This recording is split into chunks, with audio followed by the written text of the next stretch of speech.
Todos los 13 de mayo, los religiosos umbandistas conmemoramos y rendimos homenaje a nuestros pretovelos y pretasvelas, fundadores y precursores de la religión umbanda. El 13 de mayo es un día para la reflexión y la memoria. El día 13 de mayo de 1888 fue abolida la esclavitud en Brasil. Todos los años, en esta fecha, la religión umbanda rinde sentido homenaje a sus ancestros, guías espirituales, fundadores y precursores de la religión, a quienes llamamos cariñosamente y con profundo respeto de pretos velos y pretas velas, que quiere decir negros viejos y negras viejas. Se celebra este día en honor a la memoria de aquellos hombres, mujeres y niños que fueron arrebatados de sus hogares en los distintos lugares del África para ser sometidos a la ignominia de la esclavitud.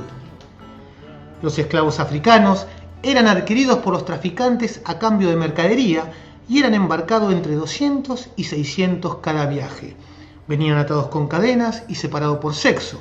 Sufrían además la incomodidad que generaba el viaje por la falta de alimento, por el amontonamiento, por la mala higiene y la propagación de enfermedades.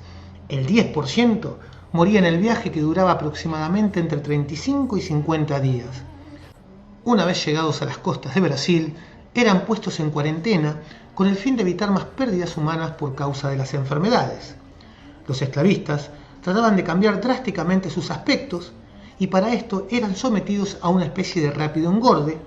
Luego maquillaban sus cuerpos tapando sus heridas y untándole aceite de palmera para reducir sus cuerpos en una aparente muestra de vigor físico. Ancianos, jóvenes, mujeres y niños eran evaluados por la clientela, quienes hacían una especie de evaluación por edad y conocimiento en base a las necesidades de las haciendas, sembrar la tierra, cocinar, etc. Ellos palpaban su musculatura, su dentadura y sus extremidades. La existencia del mercado se convirtió en un problema de salud pública porque los comerciantes arrojaban cadáveres de africanos en los terrenos cercanos.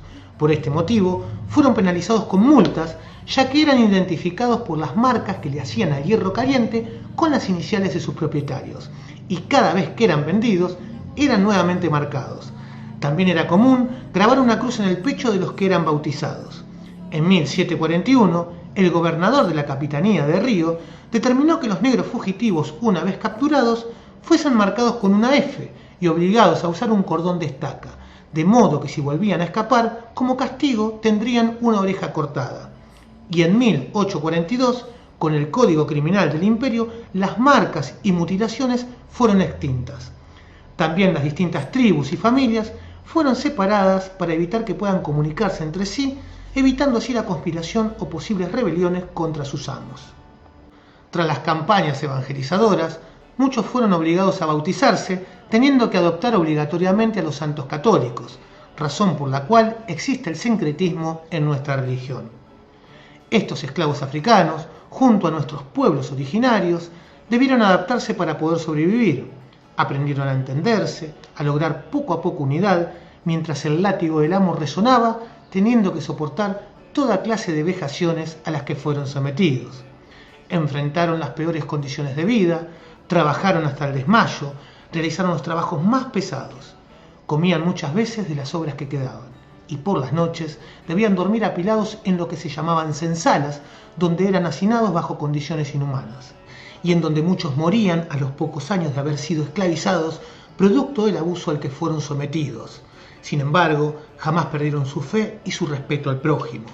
Cuando fue abolida la esclavitud, su calvario no terminó, y hasta nuestros días aún resuenan casos de esclavitud en la actualidad. La discriminación, la desigualdad social y las persecuciones lamentablemente existen hasta hoy.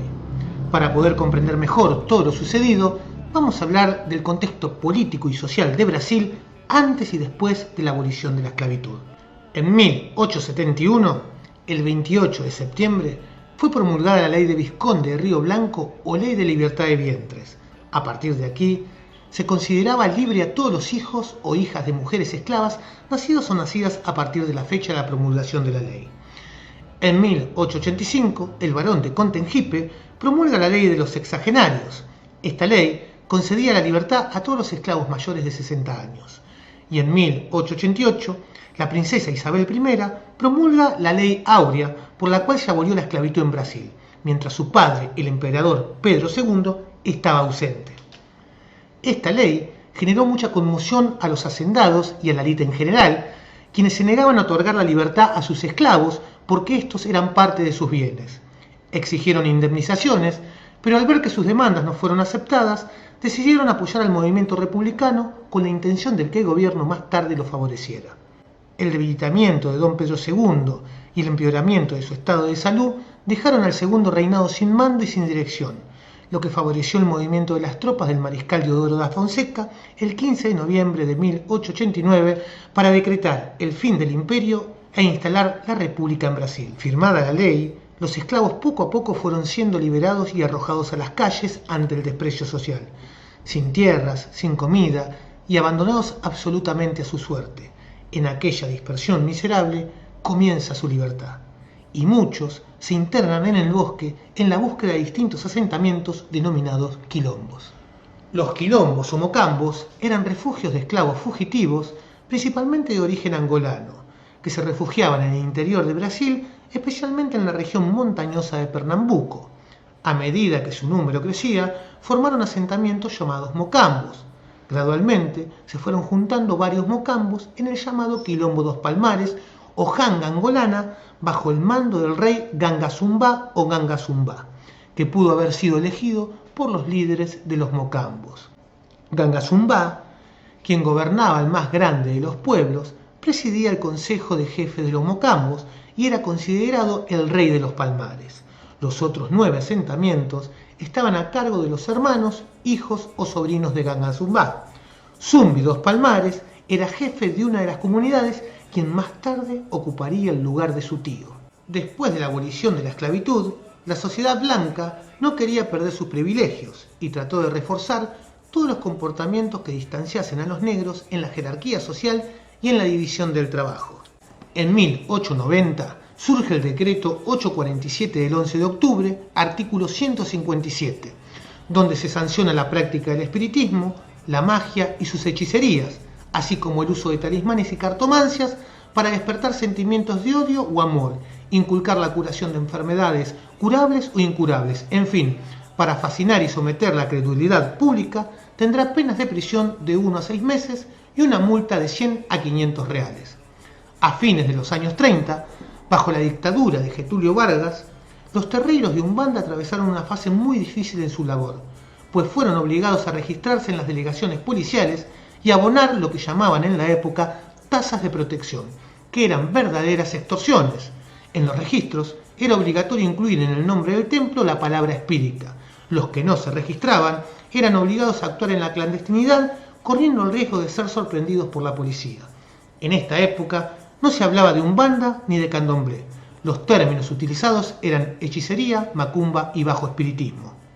En 1953, a pesar de la identificación con los objetivos de la dictadura de Getúlio Vargas, continuó la persecución a los seguidores de la Umbanda y la represión policial interrumpió reuniones religiosas y confiscó sus instrumentos. Vemos en las imágenes toda una colección de íconos, trajes, atuendos, amuletos, instrumentos y objetos de las religiones tradicionales confiscados por la policía y que aún se conservan en el Museo de Policía de la ciudad de Río de Janeiro. Ahora los invito a ver un video relacionado con este tema. Atrás dessa porta está um tesouro histórico e de fé que durante décadas foi reivindicado por seguidores de religiões afro-brasileiras. São diversos instrumentos musicais e imagens consideradas sagradas guardadas no Museu da Polícia Civil do Rio de Janeiro. Após décadas de perseguição, a comunidade religiosa vai receber o acervo de volta. O Brasil se tornou oficialmente um Estado laico em 1891. Só que isso não impediu a perseguição à Umbanda e ao Candomblé, porque o Código Penal não considerava as crenças de origem africana como religiões.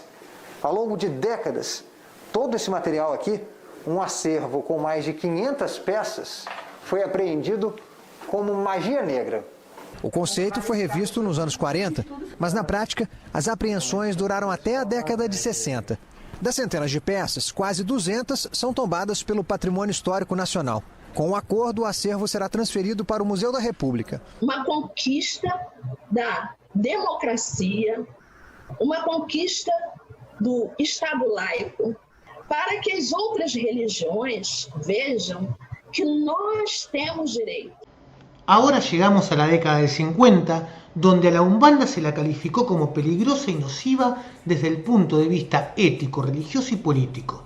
También en esta década, la ley del silencio prohibía los batuques religiosos, donde se sumaba la difamación promovida por los medios de comunicación, que llevó a los líderes de Terreiro a cerrar sus puertas y buscar nuevos espacios donde poder practicar su culto. En las siguientes décadas continuaron las persecuciones, el racismo, la discriminación, basados en la constante difamación e incitación al odio por parte de la sociedad. No debemos olvidar que los hombres y mujeres africanos siempre fueron desvalorizados y por esta razón mucho menos iba a ser aceptada una religión ancestral promovida por aquellos negros. Hoy en día, en los países en que se practican los cultos aborígenes africanistas y umbandistas, siguen sufriendo la discriminación, los prejuicios y la intolerancia religiosa, donde sus practicantes sufren a diario la estigmatización y la desvalorización por causa de sus creencias.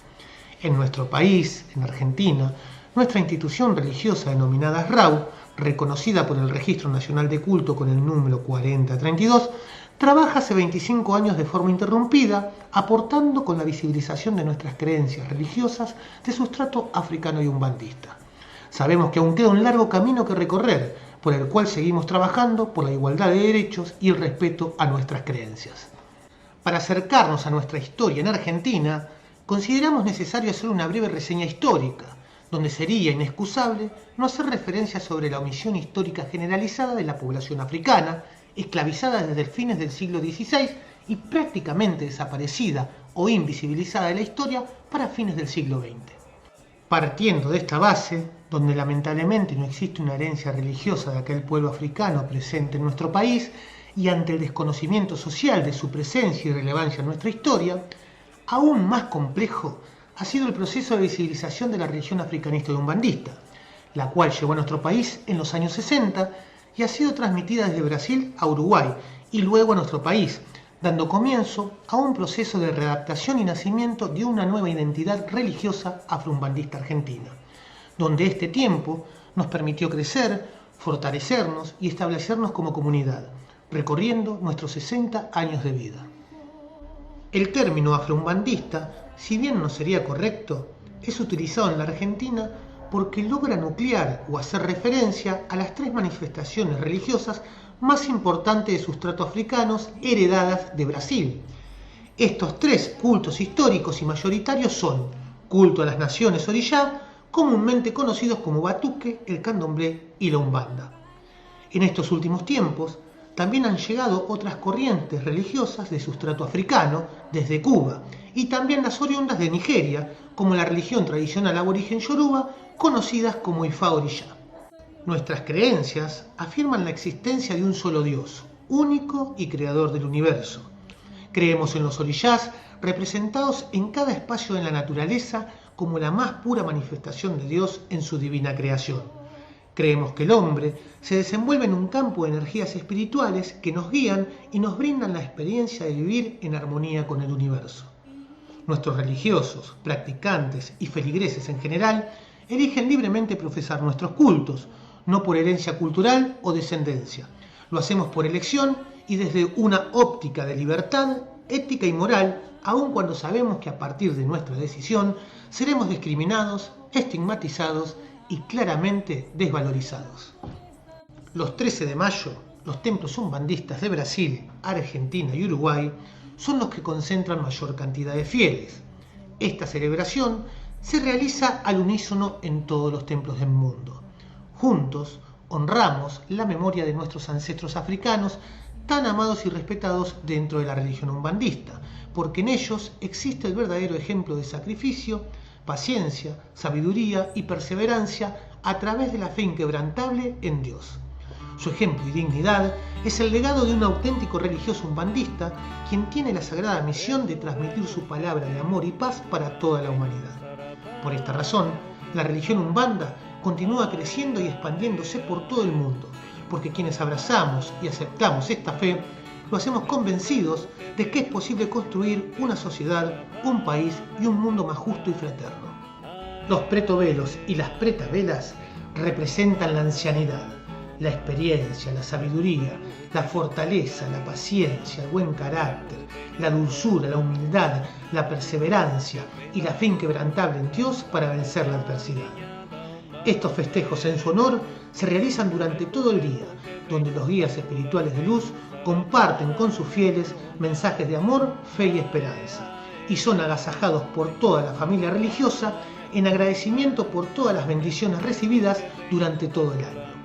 También se realizan y comparten comidas típicas varias, como por ejemplo la conocida feijoada. Es un tipo de guisado a base de porotos negros, arroz, vegetales, carne de chancho, entre otras cosas. También se comparten rezos, oraciones y cantos que tienen contenidos biográficos, agradecimientos y pedido de bendiciones. Agradecemos eternamente su legado, especialmente por habernos brindado la oportunidad de ser parte de esta sagrada herencia religiosa, la cual llevamos con enorme orgullo en cualquier parte del mundo donde estemos. Salve los pretovelos de nuestra Umbanda, salve las santas almas benditas. Umbanda es amor, caridad, esperanza y fe.